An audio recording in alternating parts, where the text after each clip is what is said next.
Hata wakikuangusha mara 2 mara 3, sema kuna kuinuka tena kwa jina la Yesu. Hata wakikuinua. Sasa wakaanza kupita. Filipo anauliza, hivi neno jema laweza kutoka Nazareti kule ambako hakufai? Kunaweza? Nathanieli ilibidi amwambie, sikiliza nikwambie, njoo uone mambo yanayotendeka. Neno jema laweza kutoka Nazareti. Na mimi nakuombea jioni ya leo, neno jema silielewi ni lipi ambao unahangaika nalo, lakini la biashara, la kazi, la ndoa, la uchumi, la kazi, unachokihitaji linaweza kutoka kwako jioni ya leo kwa jina la Yesu. Washindi waseme amen. Asema neno jema laweza kutoka Nazareti.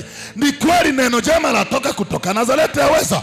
Kwa sababu Mungu akinibariki, amenibariki. Mabibi na mabwana, kuna watu ambao wamekudharau kwa sababu unatoka mazingira fulani tu, kwa sababu anatoka sehemu fulani tu, hao wanamuona hivi sana. Na mimi nakuombea jioni ya leo ya kwamba hata kama umetoka kwenye nyumba ambayo haieleweki na kijiji ambacho hakieleweki, wewe utakuwa wa kwanza kujenga, wewe utakuwa wa kwanza kununua gari. Nataka nikwambie kwenye hii madhabahu jioni ya leo ya kwamba neno jema laweza kutoka Nazareti kwa jina la Yesu. Kanisa, Bwana Yesu asifiwe. Washindi, Bwana Yesu asifiwe.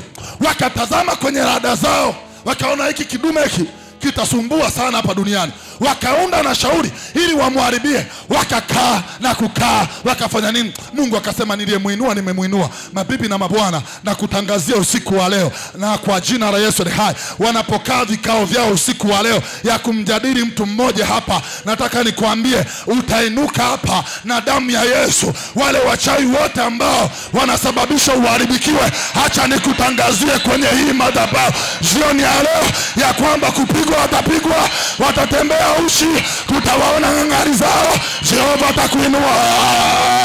Washindi, Bwana Yesu asifiwe. Kuna mtu ambaye ananielewa kwenye hii madhabahu. Nimekuja kukutangazia hapa ya kwamba neno jema laweza kutoka kwako. Biashara yaweza kutoka kwako. Ndoa yaweza kutoka kwako. Gari laweza kutoka kwako. Uchumi wao waweza kutoka kwako.